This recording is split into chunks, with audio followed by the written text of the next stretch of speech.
আজ এই সিনারিটা তোমাদেরকে রং করে আঁকিয়ে দেখাবো। প্রথমে আমরা গাছটা করব, সেই জন্যে এরকম ছোট বড় এরকম বিভিন্ন আকৃতির এরকম গোল করতে করতে একটা গোল করব। করলে গাছের মাথাটা পাতাটা হয়ে গেল। এবার ডালটা এরকম ভি লিখবো, আবার একটা ছোট্ট ভি এরকমভাবে গুঁড়িটাকে এইভাবে টেনে দেবো নিচে, দুদিকে দুটো দাগ টেনে দিলাম। এই শিকড়টা এইভাবে করে দেবো। এবার মাটিটা করব, তার জন্য এইরকমভাবে দাগটা এইরকমভাবে একটা থ্রি টাইপস করব। করার পরে আমরা ওইখানে একটা ব্রিজ করব, ছোট সাঁকো টাইপের। এর জন্যে এইরকম একটা উল্টো ইউ লিখব, লিখে স্কেল দিয়ে এরকম সোজা দাগ টেনে দেবো। তোমরা হাত দিয়েও করতে পারো, স্কেল দিয়ে করলে এরকম পুরো সোজা হবে, সুন্দর। এরকম সমান মাপের একটা করে দাগ এইভাবে আমরা টানতে থাকবো, এইভাবে যেন সবকটা দাগের চওড়াটা যেন সমান হয়, একটা সরু একটা মোটা এই রকম যেন না হয়, সেটার দিকে একটু খেয়াল রাখবে। এবার ইঁটের যেমন দাগ হয় এইরকমভাবে দাগ টেনে দিলাম, তারপরে একটা ইঁটের মাঝখান দিয়ে আর একটা ইঁট এইভাবে ঠিক দাগগুলো সমানভাবে সুন্দর করে টেনে দেবো। ঠিক দেখবে ইঁটগুলো গাঁথনি ঠিক এই রকমভাবেই ইঁটগুলোকে সাজানো থাকে। এই রকমভাবে করার পরে এবার আমরা ওই ভিতর দিয়ে ওই দিকের যে অংশটা আছে মাটি সেইটা দেখাবো। এই দেখানোর পরে এই সাইডের দাগটা এইভাবে টেনে নিলাম। নেওয়ার পর এবার আমরা করব এইদিকে একটা ঘর করব, ঠিক সাঁকোটা ব্রিজের ওপারে এই ঘরটা করলাম।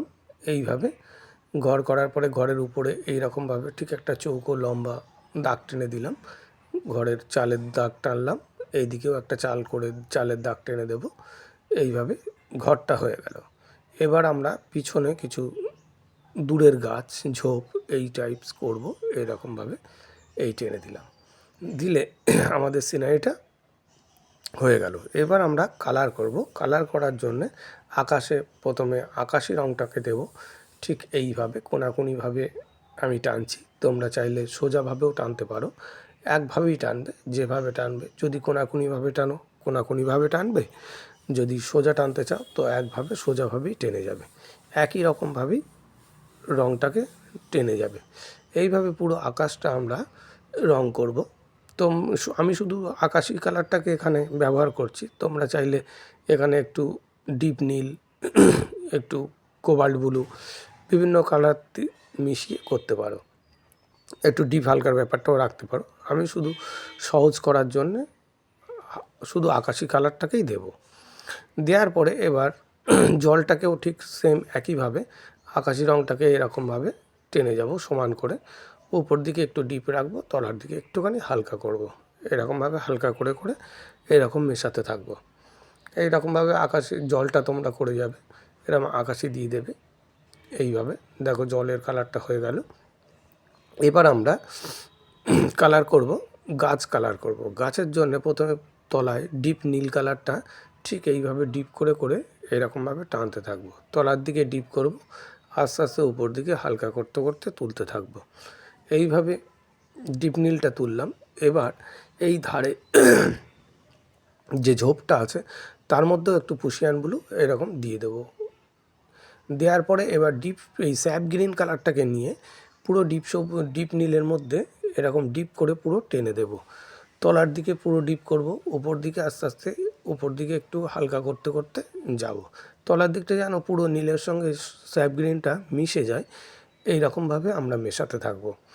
এই ঝোপগুলোতেও ঠিক সেম করব। এখানে স্যাপ গ্রিনটা দিয়ে দিলাম। এবার এখানে একটু ডিপ এই হালকা সবুজটা দেব, এইদিকে একটু হালকা সবুজ দেব। এরকম একটাতে স্যাপ গ্রিন, একটাতে ডিপ সবুজ, একটাতে হালকা সবুজ, এইরকম দিয়ে যাব। দেওয়ার পরে এবার মিডিয়াম ইয়েলোটা নিয়ে পুরোটা পূরণ করে দেবো। উপরে যে ফাঁকা অংশটা ছিল আমাদের সেইটাকে হলুদ দিয়ে এরকম মিশিয়ে দেবো, তাহলে তলায় ডিপ হলো, উপর দিকটাতে হালকা হলো। এইভাবে আমরা কালারটাকে এরকম মিক্সড করব। এইভাবে করার পরে এবার ঘরের চালটাতে আমরা লাল কালারটাকে এইভাবে ডিপ করে টেনে দেবো। ঘরের চালটা পুরোটাই ডিপ করব, এর মধ্যে কোনো ফাঁকা রাখবো না, কোনো জায়গায় হালকাও রাখবো না, কোনো জায়গায় ডিপও করবো না, পুরোটাই ডিপ করে টেনে দেব। এইভাবে পুরো ডিপ করে চালটা করে দিলাম। এবার চাল করার পরে আমরা করব এই ওই যে অংশটা দূরের গাছের অংশ দেখা যাচ্ছে ওখানে একটু স্যাপ গ্রিন দিয়ে দিলাম। এবার পাটটাতে হালকা খয়েরি বা ব্রাউন চকলেটটা, হালকা চকলেটটা এইভাবে দিয়ে দেবো। তলায় মাটির অংশটাতেও আমরা ব্রাউনটাকে দিয়ে দেবো, এইভাবে ধারটাতে ব্রাউন দিয়ে দেবো। এইভাবে ব্রাউনটা দেওয়ার পরে এবার গাছটাতে ব্রাউন দিয়ে দেবো, পুরো লাইট ব্রাউনটাকে গাছটাতে পুরো ডিপ করে এইভাবে লাইট ব্রাউনটাকে তোমরা এইভাবে টানবে। তোমরা চাইলে এখানে লাইট ব্রাউনের জায়গায় ডার্ক ব্রাউনও ইউজ করতে পারো। এরপরে ইয়েলো অকার কালারটা আমরা এই ব্রাউনের সঙ্গে টোটাল মিক্সড করব। এইভাবে পুরো ডিপ করে টানবো ব্রাউনের মধ্যে, টানার পরে একটু একটু হালকা করে রাখবো একটু, আর এইখানটাতে পুরোটাই দিয়ে দেবো ব্রাউন, এই ইয়েলো অকারটা পুরো ব্রাউনের সঙ্গে ফুল ডিপ করেই মেশাবো। মেশানোর পরে এইখানে অল্প একটুখানি হালকা সবুজ, এই যেমনভাবে দিচ্ছি এইভাবে একটুখানি দিয়ে দেবে, একটু সবুজ দিয়ে দেবো। দেওয়ার পরে এর উপরে একটু লেমন ইয়েলো পুরো মিশিয়ে দিয়ে দেবো। এবার উপরের এই অংশটাতে আমরা ডিপ খয়েরি বা ডার্ক ব্রাউনটাকে ইউজ করব। এবার ইঁটগুলোতে আমরা প্রথমে অরেঞ্জ কালারটাকে ঠিক এইভাবে টেনে নেবো। এই দিকটাতে ডিপ করব, ওই দিকে একটু হালকা ফাঁকা ফাঁকা রাখবো।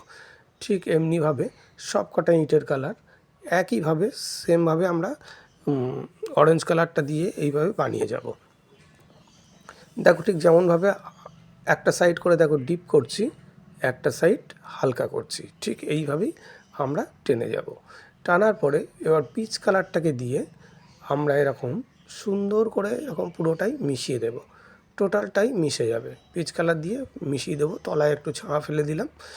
এইভাবে পিচ কালারটা সুন্দর করে মেশাবো, কোনো ফাঁকা থাকবে না। এরপরে আমরা নেব ওই ব্রাউন কালারটাকে, ডার্ক ব্রাউন কালারটাকে নিয়ে এইভাবে টেনে দেব, উপরে ডিপ তলায় ডিপ মাঝখানে ফাঁকা। আর এই ইঁটের দাগগুলোকে এরকম সুন্দর করে একটা একটা করে দাগ টেনে যাব, দিলে এই দাগগুলো আরও ভালো বোঝা যাবে। এবার ইয়েলো অকার কালারটা পুরো ব্রাউনের মধ্যে মিশিয়ে দেবো, এইরকম সুন্দর করে মেশাবো। মেশানোর পর এবার ঘরের দেয়ালে আমরা পিঙ্ক কালারটাকে দেব, দেওয়ার পরে একটু ডার্ক ভায়োলেট কালারটা এইভাবে এরকমভাবে একটু মিশিয়ে দেবো, আর এই দাগগুলোকে টেনে দেবো। এইভাবে টেনে আবার পিঙ্ক কালারটাকে মিশিয়ে দিলে ওটা সুন্দরভাবে মিশে যাবে। এবার ধারে ডিপ খয়েরি কালারটা এইভাবে টেনে দেবো, এরকম পুরো ডিপ করে টানবো, তলার দিকে একটু নামিয়ে দেবো, এরকম ছাওয়াটা মনে হবে যে এই ছাওয়াটা পড়েছে, ঠিক এইভাবে সুন্দর করে টানবো। এবার পুশিয়ান ব্লুটা দিয়ে একটু জলের দাগগুলোকে টেনে দেবো, দিলে জল হয়ে গেল। এবার উপরের এই দাগগুলোকেও পুশিয়ান ব্লু দিয়ে একটু হাইলাইট করব, এরকমভাবে বোঝাবো।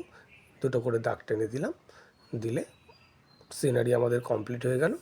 এই ধরনের আর্ট রিলেটেড বিভিন্ন ভিডিও পেতে তোমরা অবশ্যই আমার চ্যানেলটিকে সাবস্ক্রাইব করে রেখো, তাহলে তোমরা সবার আগে ছবিগুলো দেখতে পাবে।